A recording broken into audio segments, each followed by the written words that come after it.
noite, o BCTV está no ar com as seguintes notícias. Fim da madrugada de desespero em Ribeirão Preto, no interior paulista. Temporal com ventos de até 120 km por hora destrói instalações, derruba árvores e mata um idoso.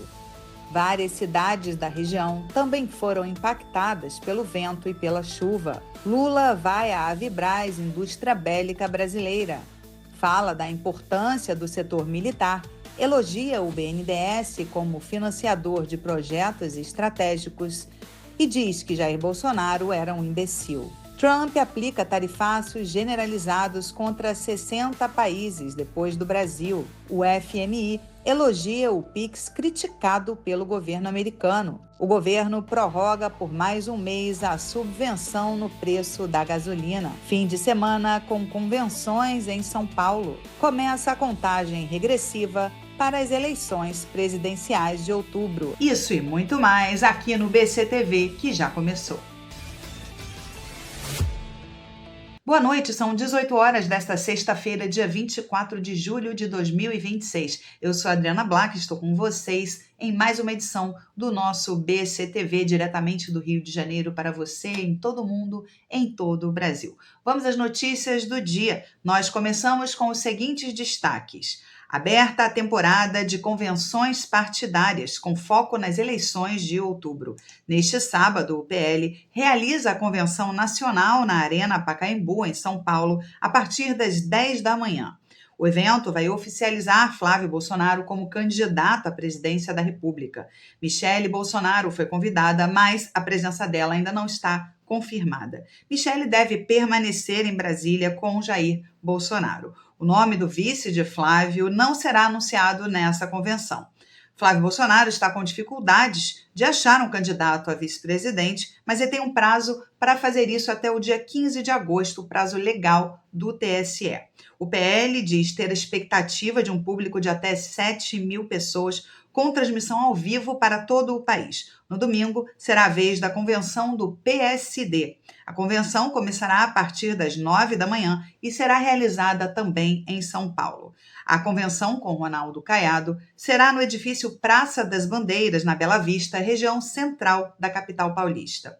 O evento vai oficializar a candidatura de Ronaldo Caiado à presidência da República e confirmar Gilberto Kassab como vice na chapa. O PSD vai fazer transmissão digital pela internet. E na segunda-feira será a vez do Partido Novo realizar a Convenção Nacional. Ela vai oficializar Romeu Zema como candidato à presidência da República.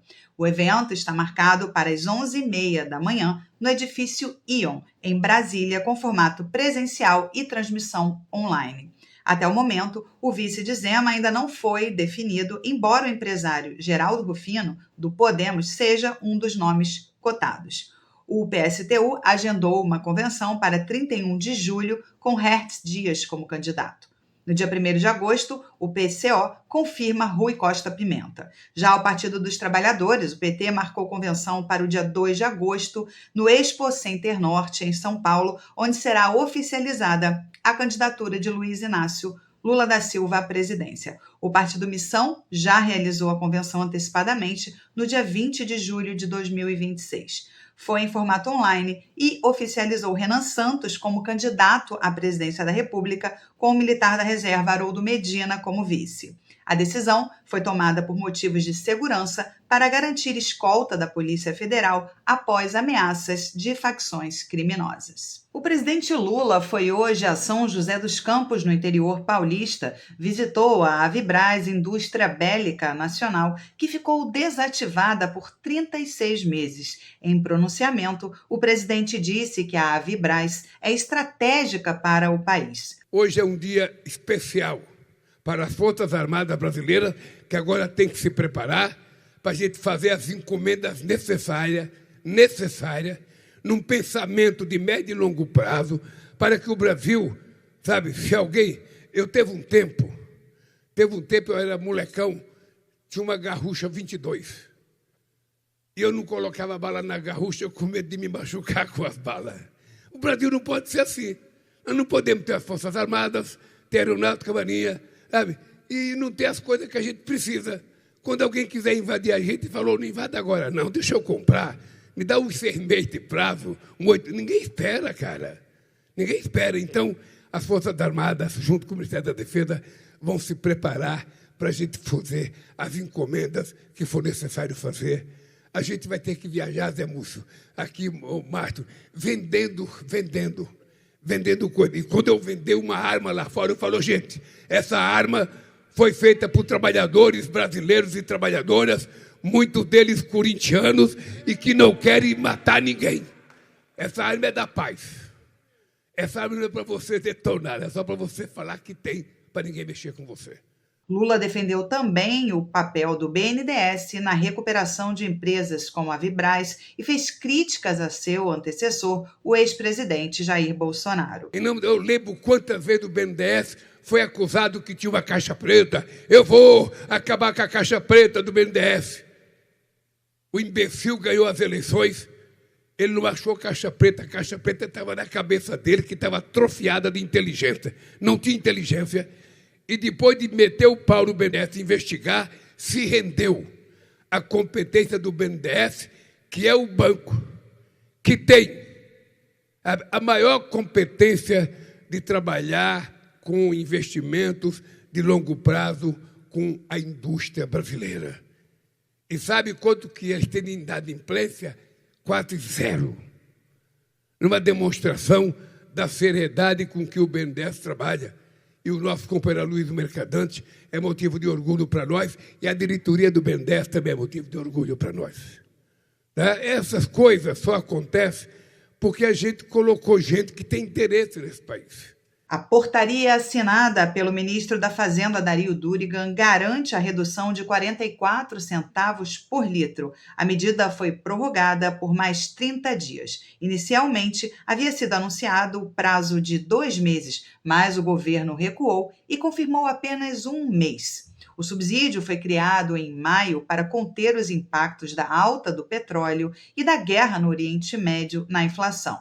Sem o subsídio, a pressão inflacionária seria forte. O Conselho Nacional de Política Energética aprovou aumentar o percentual de etanol anidro na gasolina para 32%, medida válida por 180 dias, com possibilidade de prorrogação. O ministro Cristiano Zanin, do STF, autorizou a Polícia Federal a investigar o ministro Marco Buzzi, do STJ. Ele é suspeito agora de venda de sentenças. Buzzi já responde a processo disciplinar por crimes sexuais e será julgado no dia 6 de agosto em sessão reservada. A PGR já se manifestou pela aposentadoria compulsória. A defesa nega qualquer irregularidade, mas as denúncias envolvem importunação sexual contra uma jovem de 18 anos e assédio a uma ex-servidora. Agora, com a investigação sobre corrupção e lavagem de dinheiro, Buzzi se torna o centro de um dos mais graves escândalos da história do STJ. E o FMI elogiou o Pix como instrumento de inclusão financeira. Relatório do banco destacou que o sistema de pagamentos instantâneos impulsionou a concorrência e reduziu taxas de crédito, mas alerta para riscos de cyberataques. O documento recomendou um arcabouço legal mais robusto para o Banco Central.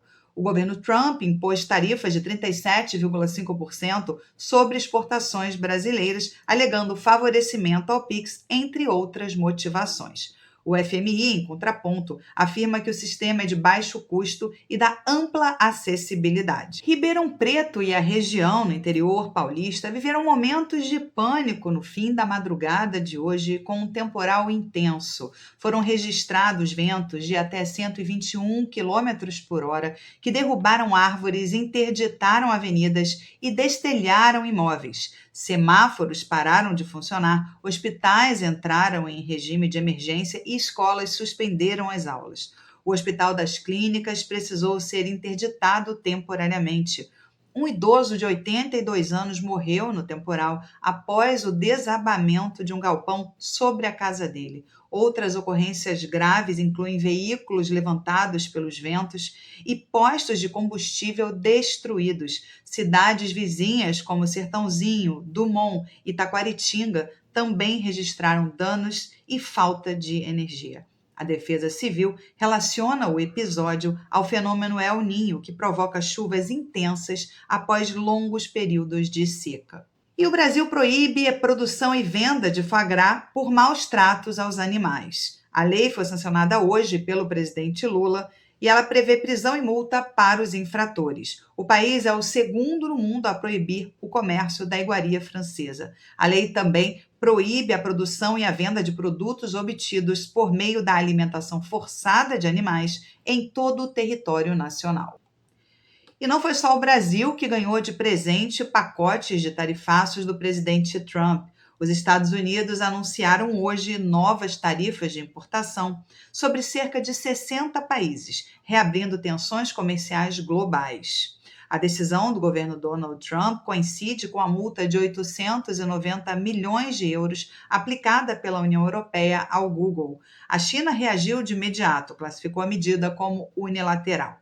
Bruxelas celebrou isenção parcial, embora atingida por uma alíquota de 10%, escapou das taxas mais altas. Produtos como aeronaves, peças de reposição e medicamentos genéricos foram liberados da sobretaxa.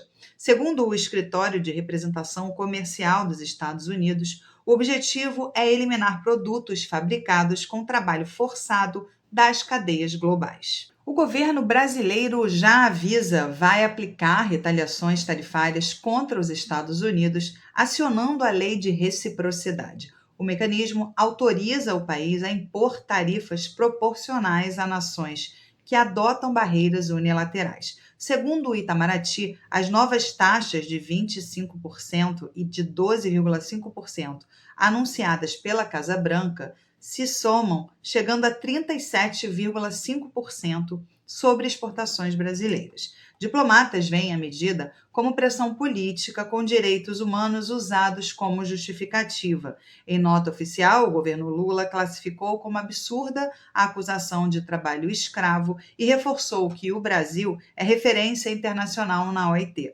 No Planalto, a avaliação é de que o tarifaço de Donald Trump tem fundo geopolítico mirando a competitividade agrícola e industrial do Brasil. E agora você acompanha uma entrevista especial sobre os impactos do tarifaço dos Estados Unidos sobre os produtos brasileiros. O entrevistado é Carlos Alberto Primo Braga, professor associado da Fundação Dom Cabral e ex-diretor do Banco Mundial. Ele analisa os reflexos da medida para o Brasil, os desafios do comércio internacional e os possíveis caminhos diante da nova política comercial americana. Muito boa noite, professor. É uma honra ter o senhor aqui, mais uma vez, em nosso programa e falar sobre um assunto tão importante. Muito boa noite. Boa noite, é um prazer estar com vocês de novo. Bom, professor, amanhã é o dia D. Começa a valer o tarifaço dos Estados Unidos contra o Brasil. Qual deve ser o impacto imediato que o senhor espera no médio prazo desse tarifaço de 25% sobre as exportações brasileiras, tanto no PIB quanto na balança comercial? Bem, em primeiro lugar, as más notícias, né? Porque, na realidade, são duas ações no contexto da seção 301 que estão na iminência de aplicar tarifas adicionais ao comércio brasileiro. Uma que é específica ao Brasil, os 25%. Essa foi uma investigação que começou em julho do ano passado, né? E que estava involucrada ali em toda a discussão sobre questões políticas, problemas com o tratamento do ex-presidente Bolsonaro, motivações de preocupação com medidas da Corte Suprema Brasileira, particularmente na área de redes sociais. Então, isso foi uma investigação com um forte viés político, digamos assim, né? Ao longo dos meses, desde julho do ano passado, várias exceções, porque inicialmente nós tínhamos uma tarifa de 10% e em julho do ano passado foi adicionado 40%, né? Então a tarifa seria de 50%. Mas ao longo dos meses que se seguiram, várias exceções foram introduzidas. E aí, em fevereiro desse ano, a Corte Suprema dos Estados Unidos declarou que o instrumento jurídico que a administração Trump estava utilizando, o IEPA, International Emergency Economic Policy Act, seria ilegal para a utilização de aumento de tarifas. Moral da história: imediatamente a administração Trump introduziu, utilizando uma outra seção da política comercial americana, a seção 122, tarifa da ordem de 10%. E agora, com o término das investigações, nós ganhamos esses 25%. Por que esses 25% são preocupantes? Porque eles se aplicam apenas ao Brasil, né? São específicos para o Brasil. Além disso, nós vamos ter, provavelmente por volta do dia 24 de julho, porque a seção 122, aqueles 10% que já tinham sido colocados em cima do Brasil e de todo mundo, nesse caso, essa seção expira, né? Então, a expectativa que vai ser exatamente no final de julho que a outra ação sob a seção 301, que é associada a importações de produtos sob trabalho escravo, que afeta cerca de 80 países, porque a União Europeia como um todo também está envolvida nisso, ela entra, e no caso brasileiro, seria uma tarifa adicional de 12,5%. E essas tarifas são escaláveis, né? Então, é 25 mais 12,5, mais a tarifa Most Favored Nation, que já existia, que tipicamente é bem baixa, né? Com exceção de alguns setores. Então, essas são as más notícias, particularmente esse 25%. Agora, a realidade é que, se a gente olhar, levando em conta todas as exceções que já foram anunciadas, a tarifa efetiva em termos, usando pesos de comércio, ela vai ficar aí por volta de 18,9%, porque tem várias exceções, né? Inclusive um produto muito importante das exportações brasileiras, que inicialmente ia ser taxado a 25%, o ferro-gusa, acabou sendo retirado por causa do lobby das empresas americanas que utilizam o ferro-gusa brasileiro para sua produção de aço, né? Então, no final das contas, a tarifa que vai prevalecer é muito parecida com aquela que prevalecia lá em 19 de fevereiro. Na realidade, a tarifa com os pesos de comércio, né, de vários setores, como eu já disse, vai ser aí algo da ordem de 18,9%. Lá em fevereiro, ela era da ordem de 25%. Né? Então, essa é a boa notícia. Agora, professor Braga, a estimativa de perdas de 76 bilhões de reais é realista ou é exagerada diante da estrutura atual da economia brasileira? Bem, ela é exagerada pelo seguinte: ela está assumindo que, por causa desses 25%, porque, por exemplo, o 12,5% adicional, quase todo mundo vai ser impactado por isso, vai ser impactado ou por 10% ou por 12,5%. A tarifa recíproca de 10% aplica praticamente a todo mundo, né? Então, não dá uma diferença competitiva. Mas, concentrando aí nos 25%, isso é um exagero, é a expectativa de que, vamos dizer, todas as exportações sobre as quais vai ser imposto as linhas tarifárias que vão enfrentar 25%, simplesmente nós vamos ter um total colapso do comércio. Certamente haverá um impacto, né? Mas eu não espero um colapso total. E também varia como você faz esses cálculos. O MEDIC, o Ministério de Indústria e Comércio, né, ele argumenta que 21% das exportações brasileiras serão afetadas. Outras análises, como, por exemplo, a Câmara de Comércio americana, diz que 35% vão ser impactadas. Isso tem a ver com o fato de como olhar as linhas tarifárias na classificação americana, na classificação brasileira. Então, há aí algumas diferenças como esse cálculo é feito. Mas, de qualquer forma, certamente alguns setores vão ser bastante afetados, como é o caso, por exemplo, no setor agrícola de pescados, açúcar, como madeira, e no setor manufatureiro, máquinas e equipamentos, né? Eu ia perguntar exatamente isso. Quais são os setores industriais e agrícolas que serão mais afetados? Há um risco de desindustrialização em setores impactados? Olha, o que realmente é uma pena é que o mercado americano para o Brasil, embora hoje ele seja muito menos importante do que o mercado chinês, né? As exportações no primeiro semestre desse ano, o Brasil exportou cerca de 30% das nossas exportações foram para a China. E no caso do mercado americano, apenas cerca de 9,4%, né? Quer dizer, caiu dramaticamente já nesses últimos anos. Em 2024 era 12%, então caiu quase 3% exatamente por causa do conflito comercial, né? Mas as exportações para os Estados Unidos, tipicamente, têm um maior valor adicionado. Por exemplo, máquinas e equipamentos. Por exemplo, aviões da Embraer, que, diga-se de passagem, estão na lista de exceções, né? Mas, certamente, esses setores vão perder competitividade relativamente, né? Então, nesse sentido, é preocupante.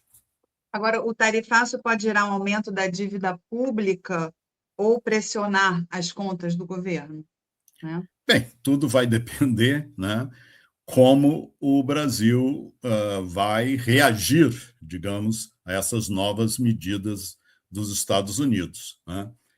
Admitindo que nós vamos simplesmente utilizar o programa O Brasil Soberano, né, que foi anunciado lá no ano passado, que inicialmente tinha 9,5 bilhões de reais de ajuda financeira e também cerca de 30 bilhões, se eu não me engano, de créditos, BNDES, etc., para os setores atingidos. Obviamente, há agora uma discussão de aumentar esses valores. Agora, do ponto de vista, vamos dizer, da dívida pública brasileira, que já é certamente um problema sério para a nossa economia, né, nesse momento. Eu fui, entre 2008 e 2010, eu era diretor de política econômica e dívida do Banco Mundial. E uma área que a gente prestava muita atenção era exatamente o tamanho da dívida pública em economias emergentes, como o Brasil e também países menos desenvolvidos. E quando a dívida pública passa dos 60% do PIB, os sinais de alerta começam a tocar. No caso brasileiro, nós já estamos aí acima de 80% do PIB. Agora, a questão sua, será que vamos ter um impacto na dívida pública? Vai depender do esforço fiscal que o Brasil resolva fazer em apoio aos setores afetados, né? De uma maneira geral, eu diria que isso é muito menos o nosso problema no momento do que a pauta bomba no Congresso e por aí afora. Mas, sim, eventualmente pode ter um efeito adicional em termos do déficit fiscal. Professor, como é que o mercado de trabalho brasileiro pode ser impactado, principalmente nos setores atingidos pelas sobretaxas? De novo, né, depende da competitividade do setor, depende das características, da capacidade do setor procurar outros mercados para esses produtos, né? De novo, como eu já disse, No caso de máquinas e equipamentos, né, é um problema porque você produz essas máquinas e equipamentos de acordo com os standards, os padrões americanos para o mercado americano. Redirecionar para outros mercados não é tão fácil. Mas o setor vem fazendo já um esforço nesse último ano exatamente para criar novas oportunidades, né? Então, o impacto que eventualmente pode acontecer a nível de cada setor depende muito, das condições do mercado em termos de competitividade. Podem as empresas absorver esse custo adicional e manter um nível razoável de competitividade? Vai depender de cada empresa. Por exemplo, no caso de máquinas e equipamentos, cabe assinalar, né, que o Brasil tem um déficit com relação aos Estados Unidos, e a maior parte desse comércio de máquinas e equipamentos é intracompanhia. São multinacionais que têm filiais no Brasil e vice-versa, no caso da Embraer, por exemplo, que, obviamente, essas medidas do governo americano afetam, por exemplo, decisões de investimento, né, no longo prazo. E isso, naturalmente, pode afetar o mercado de trabalho nesses setores.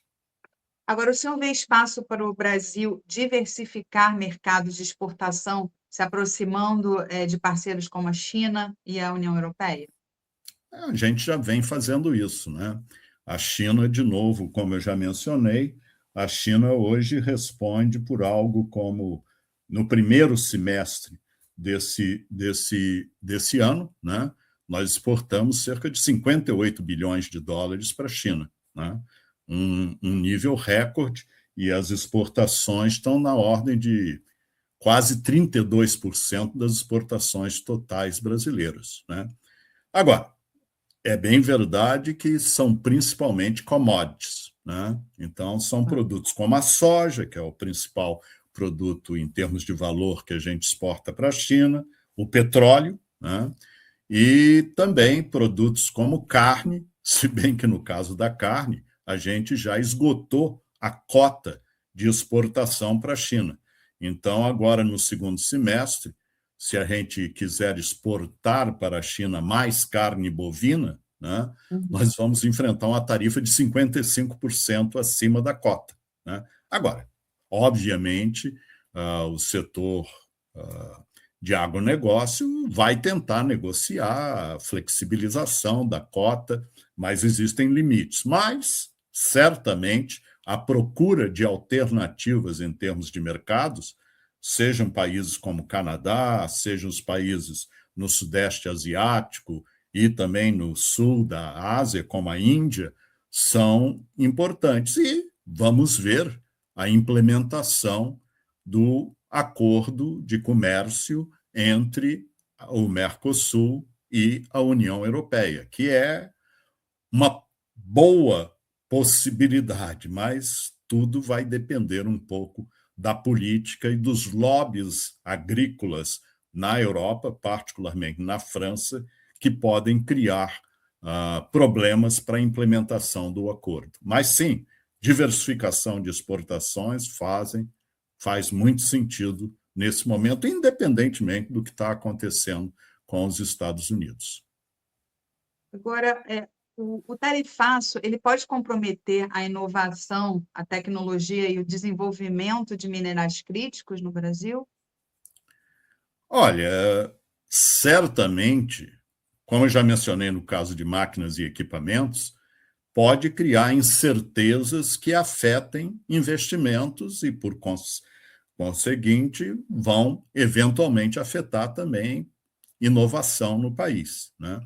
Com relação às terras raras, minerais críticos, aí, naturalmente, isso daí é uma área que, na realidade, não está sendo afetada diretamente pelo tarifaço, né? Tá. Inclusive, recentemente, uma empresa americana adquiriu uma das principais minas de terras raras no país, né? Agora, claro, essa é uma área que os Estados Unidos têm muito interesse, porque o Brasil tem cerca de 20%, mais ou menos, das reservas mundiais de terras raras, né? E, como nós sabemos, são muito importantes para a indústria aeronáutica, indústria automobilística, para telefonia, para telefones, etc. Agora, como o Brasil vai utilizar essa questão, isso é uma área de interesse para os Estados Unidos. E, obviamente, é um ponto para negociações futuras. De uma maneira geral, a posição brasileira é que nós estamos abertos a investimentos, seja lá de quem for, né?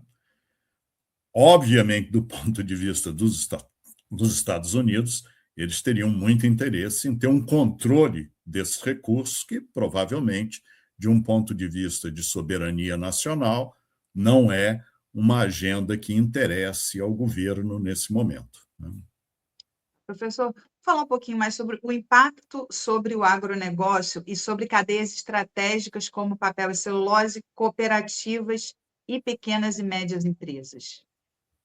Qual o impacto? Bem, de novo, com relação ao agronegócio, né, nós temos muitas exceções, porque, particularmente, o que os Estados Unidos tentou estabelecer em termos de que produtos impor tarifas ou não, foi basicamente colocar como exceções aqueles que não têm produção nacional. Café, por exemplo, né? Os Estados Unidos produz um pouquinho de café no Havaí, em Porto Rico, mas é menos do que 1% do consumo, da produção, do consumo nos Estados Unidos, né?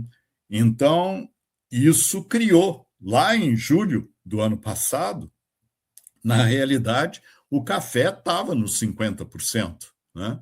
E aí, imediatamente, começou a gritaria das Starbucks, etc., porque, obviamente, isso teria um impacto significativo na estrutura de preços da produção do café para o consumidor final. A opção é o café do Vietnã, que não é o café arábica, é o café robusta. Então, tem aí várias implicações também para o produto final, a qualidade do produto final, né? E mesmo em termos de volume, não havia uma solução simples. Então, desde o ano passado já, o café foi retirado, porque ficou óbvio que era um tiro no próprio pé, né? Sim. Agora, nesse momento, produtos como açúcar, peixes, estão sendo tarifados a 25%, né? Então, nesses a gente vai ver um impacto nesses segmentos. Um setor que antes estava enfrentando tarifas, agora foi colocado nas exceções, é o mel, né? E você mencionou a questão dos produtos de papel, né? Então, certamente, os americanos vão ter que estocar papel higiênico, não sei de onde, mas é uma área que eles vão enfrentar alguns problemas na reposição a um preço competitivo por causa das tarifas sobre o Brasil. Certo. Professora, a Embraer especificamente foi poupada do tarifaço. Ela é uma empresa sólida, tecnológica, estratégica.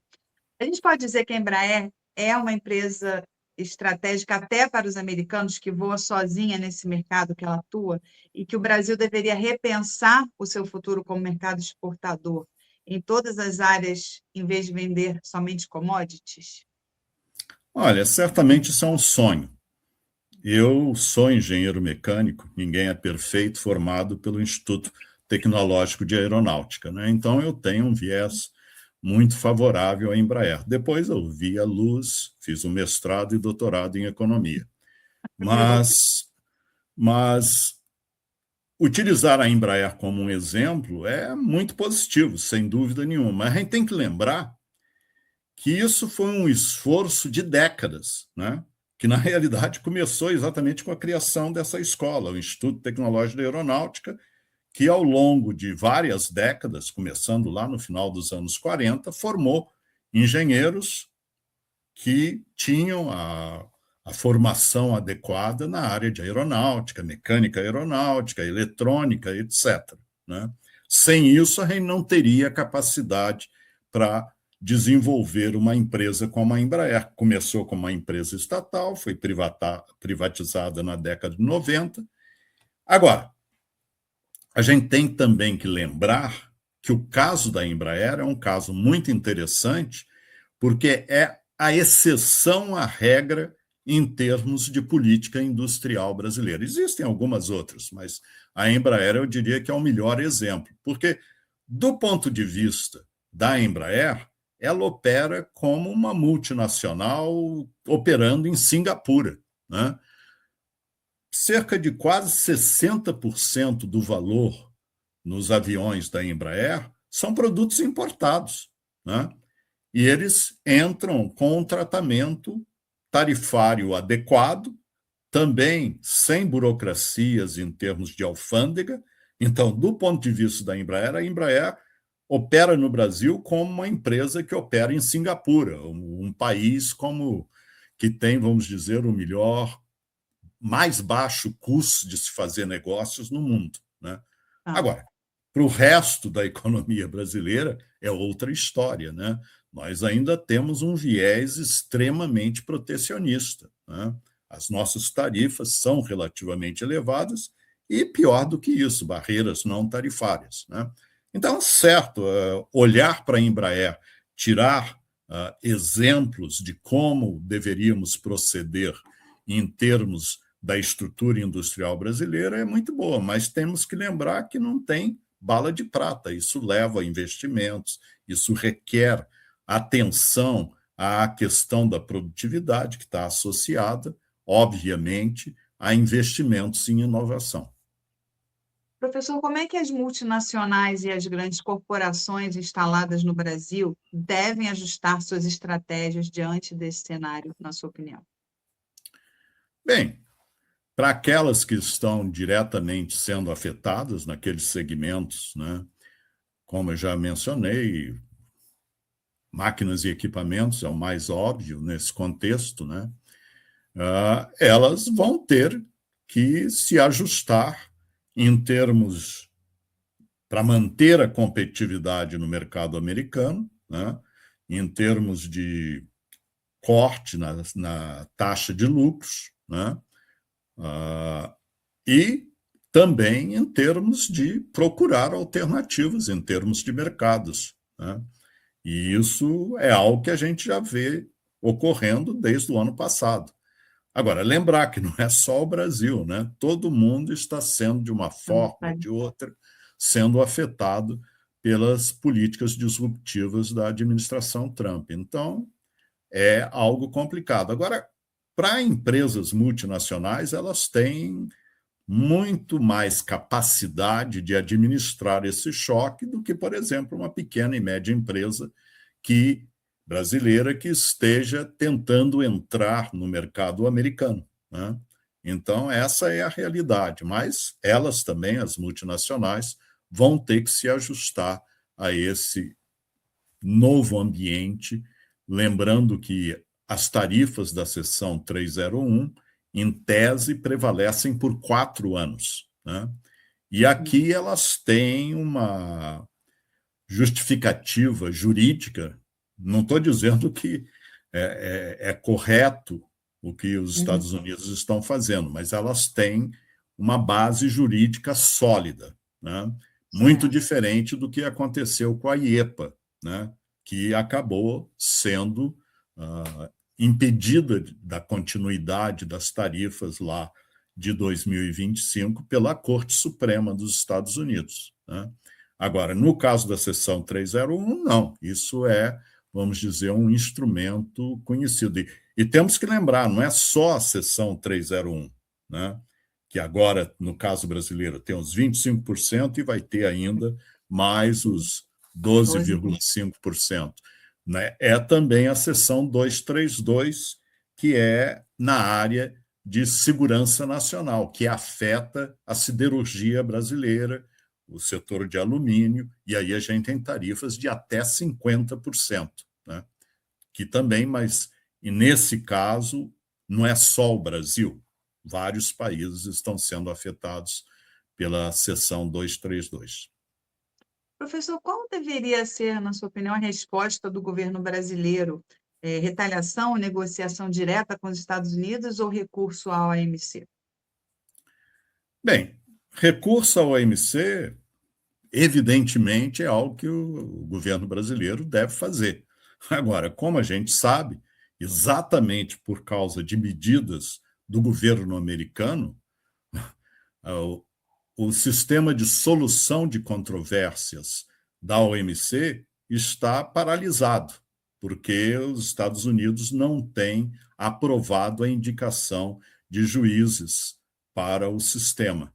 E, como consequência, a OMC, que é um órgão, eu fui o conselheiro sênior do Banco Mundial entre 2003 e 2006 para comércio, era baseado em Genebra, exatamente tratando com organizações como a OMC, a UNCTAD e também a OCDE e a Comissão Europeia em Bruxelas. Mas a OMC, que teve um papel muito importante, né, e antes dela o GATT, o General Agreement on Tariffs and Trade, desde a década de 40, em termos de liberalização comercial, hoje ela se encontra basicamente paralisada em termos de fazer grandes avanços por consequência dessas medidas dos Estados Unidos. Quer dizer, que o Brasil, como vários outros países têm feito, né, entre no sistema, o Dispute Settlement System da OMC, entre com uma queixa contra os Estados Unidos, eu não tenho dúvida nenhuma que o Brasil vai ganhar. Agora, o problema é que os Estados Unidos pede que isso seja levado à área de apelação. E como o sistema de apelação está paralisado, nada vai acontecer. Então, por um lado, sim, o Brasil deve iniciar uma ação na OMC, porque a administração Trump não vai ficar eternamente no poder, né? Pelo menos essa é a expectativa. Agora, pode falar. Agora, as outras possibilidades, qual seja continuar negociações, não apenas a nível de governo, mas também a nível do setor privado. Então, veja, como eu mencionei, o caso do ferro-gusa é um bom exemplo, né? Porque inicialmente ele estava numa das áreas de tarifa de 25%. E aí foi o lobby americano que conseguiu explicar para o governo que isso teria um impacto significativo em termos do preço na siderurgia americana, né? Então, esse diálogo é bom. Agora, reciprocidade, nós temos agora, desde o ano passado, né, a lei da reciprocidade, tentar, vamos dizer, utilizando a Carta da Soberania Nacional, colocar tarifas contra produtos americanos é dar um tiro no nosso próprio pé, né? Porque existem até algumas propostas interessantes, como, por exemplo, na semana passada, a Mônica Debus e uma outra pessoa escreveram um artigo na Folha de São Paulo dizendo: vamos olhar as exceções que os Estados Unidos adotou com relação às exportações brasileiras. Esses são os produtos que os Estados Unidos sabem que não tem capacidade de produzir, etc. Vamos, então, colocar um imposto sobre a exportação desses produtos, né? Essa seria a retaliação brasileira. Bem, como estratégia parece muito interessante, né? Mas vejam o que está acontecendo com o Canadá, né? Os Estados Unidos acabou de anunciar uma tarifa de 50%, argumentando que o Canadá e as províncias canadenses têm discriminado contra produtos americanos como uma forma de retaliação, né? Então, eu diria que o caminho da retaliação seria uma estratégia equivocada. Certo. Bom, eu quero agradecer demais a sua presença no BCTV. Muito obrigada. Deixo aí o espaço para suas últimas palavras, professor Carlos Lima Braga. A mensagem básica, né? É muita calma nessa hora. Nós temos, naturalmente, que administrar esse impacto adicional, mas, como eu já disse, né, a tarifa agregada média que vai prevalecer a partir do final de julho, incluindo os 12,5, é mais ou menos o que a gente já via lá em fevereiro desse ano. Agora, diferentes setores serão impactados de formas diferentes, né? Então, é aquela história, a gente tem que se adaptar, né? E não temos uma solução simples nesse momento. Continuar a negociar, evitar retaliação, porque isso seria um tiro no nosso próprio pé, né? E ir também à OMC sabendo que não vamos ter uma solução no curto prazo. A curto prazo. Muito obrigada, professor Braga. Foi uma honra conversar com o senhor. Foi um prazer. Boa noite. Boa noite. E agora você acompanha a análise de Vinícius Prado, economista-chefe da Macete Capital, sobre os impactos do tarifaço para as empresas brasileiras. Ele explica os efeitos sobre exportadores, investimentos, empregos e os possíveis reflexos para os consumidores do país.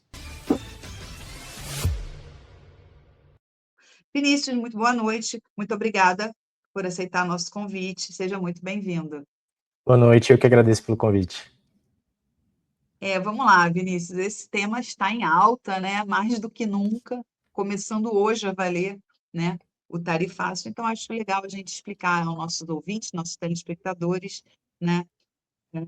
Enfim, vamos aí ouvir as suas considerações. Para começar, Vinícius, o tarifaço de 25% que entrou em vigor hoje vai impactar diretamente o dia a dia e o bolso do brasileiro comum? O meu, o seu? Vamos lá, vamos já começar pela nossa pergunta, que já direciona toda a nossa conversa, né? O que a gente tem que olhar é realmente o que entra para o Brasil, né? Então, ou seja, impactaria se os preços mudassem pelo que entra, ou seja, pelo aquilo que a gente consome. Quando a gente pensa que a gente está exportando, o que a gente pode ver é literalmente uma oferta maior no mercado, né? Então, quando a gente pensa impacto direto no bolso, como inflação, aumento de juros, isso se impacta diretamente naquele exato momento, né? Sobre o tarifaço, ela tem mais a questão de longo prazo, tá? O porquê do longo prazo? Porque aí a gente começa a ter caixas mais pressionados, a gente começa a ter empresas ali com uma desconfiança maior, e isso traz uma série de outros problemas. Então, acho que sendo muito direto, né, ela não interfere diretamente agora, né? Inclusive, assim, o fechamento agora da Bolsa subiu ali próximo de 2,20%, né? E isso mostra diretamente o porquê não afeta exatamente agora e hoje no nosso bolso, porque isso mexe muito ao longo prazo, né? Então, acho que respondendo aí já, dando uma introdução bem completa sobre tudo. Perfeito. Vinícius, muita gente imagina que a tarifa encarece os produtos aqui dentro. Isso é verdade ou o efeito é outro? Bom, essa é a grande mistificação que a gente tem que fazer agora, né? A gente tem que segregar esses pontos. Por quê? Ela não encarece. O que vai acontecer? Quando você não exporta, né, ou seja, as empresas ali que elas produzem aqui no Brasil e exportam para os Estados Unidos, elas estão tirando um produto daqui e levando para lá. Ou seja, elas estão acostumadas a... Eu tenho 3 produtos, né? 2 ficam interno e 1 sai. Imagine que agora não compensa mais eu vender lá para fora, né? Então esse único, eu vou colocar ele de volta para dentro do Brasil.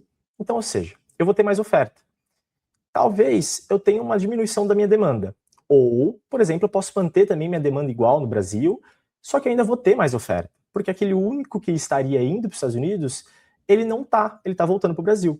E o que isso faz quando você tem mais oferta do que demanda? Pelo bem, né, pelo produto em si, ele tende a cair o preço. Ou seja, quando a gente fala que a tarifa ela vai encarecer os produtos aqui, ela é uma inverdade, tá? No curto prazo, No longo prazo, a gente pode ver sim, por quê? As empresas vão começar a repassar essa defasagem de caixa. Então, eu acho que são esses dois cenários que a gente tem que olhar um pouco, porque realmente é uma coisa nova e é muito abrupta, né? O Trump, ele tem essa forma de governar, né? De repente ele vai lá e coloca uma taxa de 25%, e aí a gente tem que se virar ali como que a gente vai se resolver, né?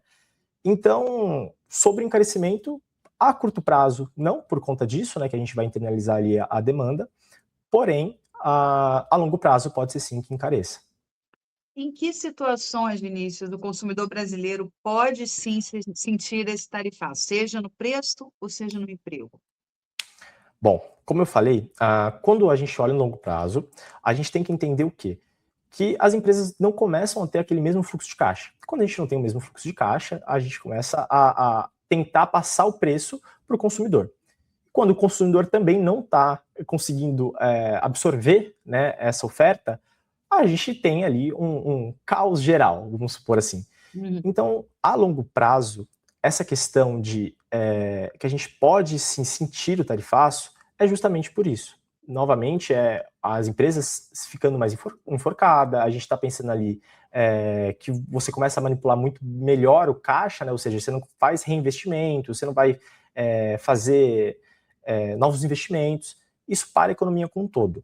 Quando a gente olha para o Brasil, parando a economia como um todo, com uma taxa Selic de 14,25, a gente está falando de um episódio completo de caos, né? Essa é a grande real.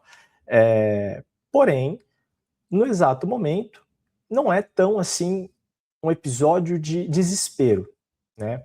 O que acontece quando a gente fala dessas tarifas é justamente a forma que o Trump ele governa. Então, ele vai colocar ali tarifas altas, e inclusive essa tarifa ela é em cima da tarifa que já existe, né? Então, esse é o mais complexo, ou seja, se um produto tem ali 5% de tarifa para exportação, ele colocou mais 20%, então, assim, um sobre o outro. Isso trava praticamente o fluxo das empresas exportadoras. E aí é assim que a gente sente. Então, com desemprego, com as empresas travando a economia, a gente também está vendo muito cenário macroeconômico lá fora, que também não está nada estável, e tudo isso gera ali esse empecilho para a economia do Brasil. Vinícius, quais são os setores da economia brasileira mais afetados por essa medida? Bom, a gente teve o primeiro tarifaço, né? Quando esse primeiro tarifaço veio, ele abordou setores específicos, porém não olhando ainda para o lado deles, ou seja, para o lado dos Estados Unidos, mas sim como um conglomerado, né? E hoje a gente já vê uma segregação muito grande, né? Então, quando a gente analisa os setores que são os mais afetados, como calçado, têxteis, madeira e derivados, máquinas e equipamentos, aço, papel, celulose, açúcar e etanol. Esses são os principais. E por que eles são os mais afetados? Porque é aquilo que os Estados Unidos não precisa. Ou seja, ele acha outra pessoa, né? Então, a gente vê uma abordagem muito diferente do primeiro tarifaço ali do Trump para esse agora. No primeiro, a gente teve setores como, por exemplo, a questão de carne, pesca, suco de laranja, inclusive, também, que a gente exporta bastante para lá. E agora, nesse novo tarifaço, a gente vê o ao contrário. Eles segregando ali os cenários muito bem segregados para, assim, procurar... Eu diria que, assim, ele está tentando rebater ali a forma que ele governa, falar assim, olha, vocês não querem fazer as coisas que os Estados Unidos, então peraí, também a gente não precisa de vocês. Mais ou menos assim, o português claro, né? E por isso que a gente vê muito mais segregados os setores, que ele só pegou aquilo ali que beneficiava aos Estados Unidos e não fez nenhuma taxa em cima. Entendi. Agora, calçados e têxteis são setores que empregam muita gente, né? Qual o risco real para o emprego nessas regiões, do que ele depende, né? Olha, sim, eu digo que a questão de calçados e têxteis é o mais complexo que a gente está vendo agora. No primeiro tarifaço, a gente viu muito pela questão de pesca e do suco de laranja, né? Porém, agora a gente vê a questão de calçados e têxteis. O porquê disso? No Brasil, a gente tem principais parques fabris que fazem esse tipo de matéria-prima, esse tipo de produto, né? E a gente vê que elas são muito baseadas em um único cliente. Ou seja, a gente tem estados específicos que fazem esse tipo de produto, que exportam para um único exportador, e aí quando a gente vê uma taxa dessa, é o que vale ali, né, é o que traz o maior desespero. Dentro dessa questão, né, de locais que mais implicam, né, essa taxa, tem ali o Vale dos Sinos, no Rio Grande do Sul, e o Ceará, que são os dois principais polos de calçados e têxteis do Brasil. O que traz essa mensagem, né, eu gostaria até de frisar isso, que é o básico que a gente deveria olhar, que deveria ser visto diariamente, que é a questão de você fazer uma boa diversificação, né? Ou seja, você tem ali um único comprador, beleza, ele está comprando muito bem hoje, mas qualquer movimento lá fora pode ser que diminua ali o seu fluxo, o seu caixa diminua, e você começa a ficar mais estrangulado, né? Uhum. Então, é o básico, é fazer a diversificação. Quando a gente vê essa questão de tarifa nesses principais setores, a gente vê um desespero muito grande nesses setores. Nos demais, já estava muito bem precificado, porque são setores mais frágeis, né? Então, tem esse ponto também. Agora, como você disse, né? Produtos como a carne, café, suco de laranja ficaram de fora da tarifa. O que essa exclusão revela sobre a relação entre Brasil e Estados Unidos? Bom, o Trump, ele tem uma política muito rígida, uma política muito autoritária. Isso pode ser que, assim, é muito aquela ideia do Make America Great Again, né, de você ter América acima de tudo. Então, ele entende que aquilo que ele não precisa hoje, cara, ele vai cortar, praticamente, né? Então, ele exclui aquilo que beneficia eles. Ou seja, a aeronave, a gente tem, assim, uma grande exportação aqui do Brasil, é um setor muito grande, né? Isso porque é mais fácil você produzir aqui e levar para lá, né? Do que você usar toda a produção de lá e ficar mais caro em si, né? Porque você tem que importar mais matéria-prima. Quando a gente vê carne, café e suco fora, é justamente isso. É esse cenário que a gente está explicando de ele olhar aquilo que beneficia ele. Aquilo que não beneficia, tudo bem, ele vai arrecadar mais. Entenda que se o pessoal quiser continuar exportando, né, as empresas continuarem exportando do Brasil lá para fora, ele vai arrecadar mais. Porém, quando a gente olha lá fora, as empresas que importam, elas não vão mais importar do Brasil, elas vão procurar outros locais. Então a gente tem dois lados que você pode trabalhar com essas taxas, né? De você afastar aqueles países que você não quer um relacionamento, aqueles setores que você, assim, não faz falta para você, e também aproximar países que faz sentido para a sua economia. Então você consegue manipular o mercado praticamente, né, para você conseguir se beneficiar em cima disso. Então essa exclusão, ela é literalmente um jogo de xadrez, tá? E as tarifas também. Certo. No conjunto, Vinícius, da economia, qual é o tamanho real desse impacto sobre o crescimento do Brasil nesse ano? Olha, eu diria que, assim, no primeiro tarifaço, eu também eu prestei algumas entrevistas para comentar sobre. E também tinha essa pergunta em relação ao real impacto, né? E é muito complexo a gente medir o real impacto. Por quê? A gente citei aqui várias vezes a questão de caixa, a questão de empregos, então entende que são vários setores da economia que impactam. Para você conseguir fazer uma medição de tão curto prazo, né, imagine que a gente hoje começou a taxa de 25 e aí pode se estender para sexta-feira para outra taxa, e pode ser que de repente ele não taxe mais ninguém, porque a gente fechou um acordo. É muito complexo, né, de você fazer essa medição. Porém, quando a gente olha os setores que foram afetados, eles não são setores que são tão grandes do Brasil, tá? São setores que não afetam tanto o PIB, mas a gente sente sim essa balançada, principalmente com um cenário macro bem complexo, né? Estreito de Hormuz, a questão da guerra, o ciclo lá nos Estados Unidos muda-se, né, para cá, ou seja, quando lá fora começa a ficar muito complexo, os investidores eles migram, né, eles vão ali procurar lugares que pagam mais prêmio e tem menos risco. Então, Você vê como é muito complexo, né, da gente medir, porque ao mesmo tempo que a gente tem o tarifaço no Brasil, a gente está batendo em julho agora, novamente, a gente vinha de uma entrada de capital estrangeiro muito curta do Brasil, né, na verdade muito longa, e ela começou a se diminuir ali aos longos dos meses, junho e julho não foram tão bons, e a gente vê, de repente, um capital estrangeiro entrando muito forte na Bolsa, por quê? O risco lá fora aumentou. Então, é um impacto muito difícil de se medir, né, formalizando a pergunta.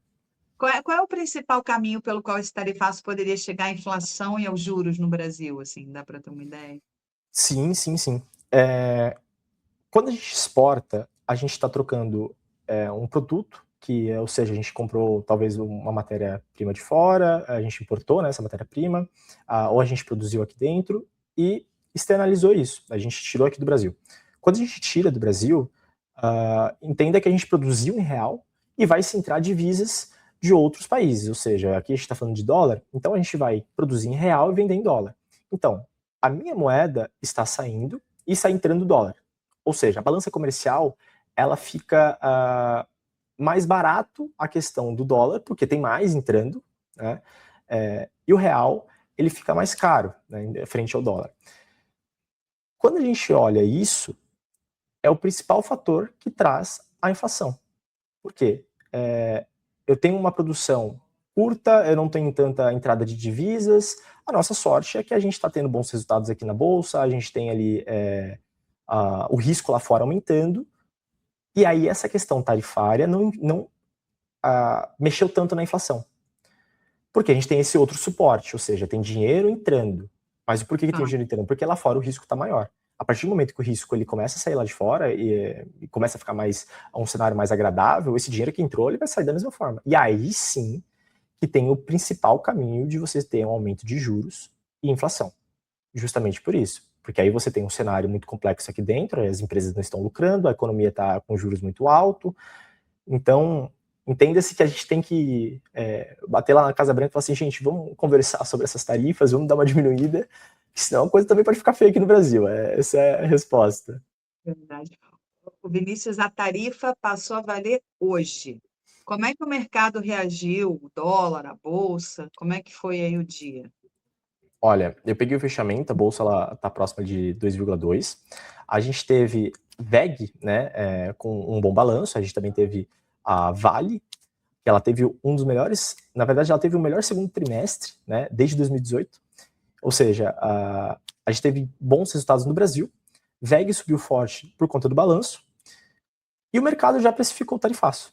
Então, a tarifa começa a valer hoje, porém é aquilo que eu falei, a gente tem um risco lá fora, e esse capital lá de fora está procurando outros lugares que são mais seguros. O Brasil também, para a visão do americano, assim, a gente tem muito, por exemplo, Petrobras aqui dentro é um dos maiores tickers da bolsa, né? E lá fora eles não olham da mesma forma que a gente. Então, para eles ainda existe muito risco em Petrobras. E para a gente é como se fosse o principal papel aqui dentro. Assim, você não vê esse risco. E aí foi essa precificação. Então, a ideia deles colocarem capital aqui é arriscado, mas então, ou seja, lá fora está mais arriscado ainda. Então, é mais ou menos isso, o mercado já precificou muito bem, tá? A gente não vê tantos movimentos, a bolsa ela fechou positiva, isso é o mais louco, né? Que é realmente o cenário externo prevalecendo acima de uma tarifa. O investidor estrangeiro ele tende a se afastar do Brasil por causa disso ou o que a gente está vendo é diferente? Olha, é diferente. É diferente porque a gente tem um risco maior lá fora. A partir do momento que esse risco começar a sumir, a gente vai ver o investidor estrangeiro saindo de volta para os seus países, né?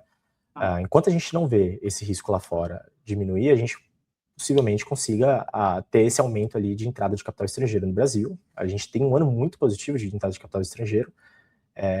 Porém, minha visão é que se não tiver também ainda bons balanços, eu não tiver também, ou seja, uma forma boa para reter esse capital que entrou, não faz sentido, porque com certeza ele vai voltar para os países depois, né? Então, o investidor estrangeiro ele procura onde está mais pagando para ele, com menos risco, e ele não vai se afastar do Brasil, porque ele, dentro da América Latina, ele é um dos maiores países em relação à bolsa, empresas, etc. E a gente pode também até ver, na verdade, os pares ao lado, a Argentina, se beneficiando também dessa entrada de capital.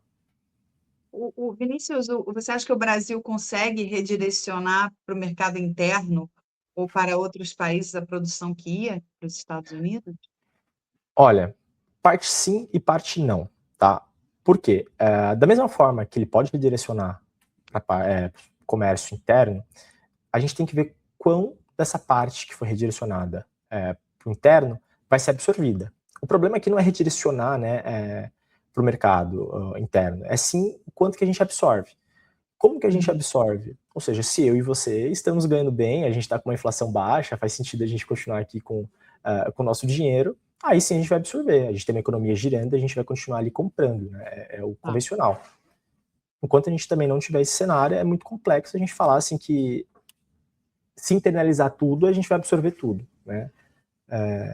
O que a gente vê também é as empresas não tendo agora de primeira mão, né, a ideia de começar a colocar esses produtos no mercado interno, né? A gente vê, primeiramente, as empresas pensando, putz, eu coloquei ali em um só único comprador.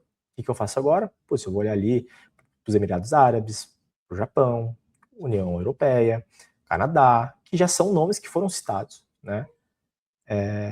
O que assusta muito nesse tarifaço, assim, é a questão de as empresas sabiam, porque a gente teve isso já uma vez, né? E ao mesmo tempo não procuram novos compradores. E aí quando vem uma tarifa dessa do presidente dos Estados Unidos, isso assusta essas empresas específicas exportadoras.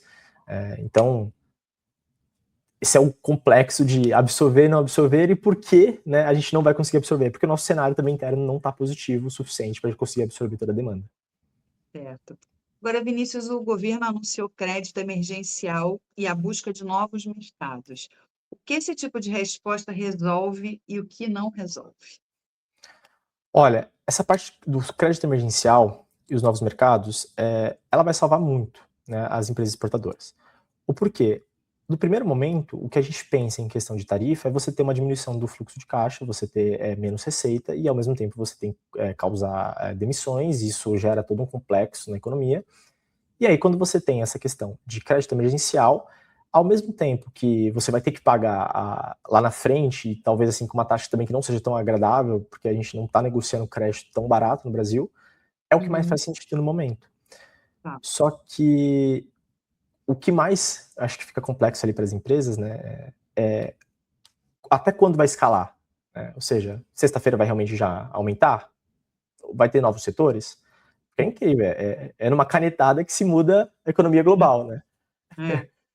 Então, o crédito emergencial ele vai ajudar agora no curto prazo, né, a dar esse respiro para as empresas, e assim, até minha visão é que as empresas voltem a tomar crédito, isso vai dar uma movimentada ainda na economia, porém não é o melhor caminho para se seguir, o melhor caminho era a diversificação de novos mercados, mas eu vejo sim como uma medida positiva agora no curto prazo, não tão positiva, né, mas positiva porque as empresas têm que guardar o seu caixa e pensar muito bem qual que é o próximo passo, né? Esperar ali essa poeira baixar, ver se realmente vai se manter, e aí com o caixa bem fortalecido você consegue ter essa calma, essa tranquilidade de você pensar no longo prazo.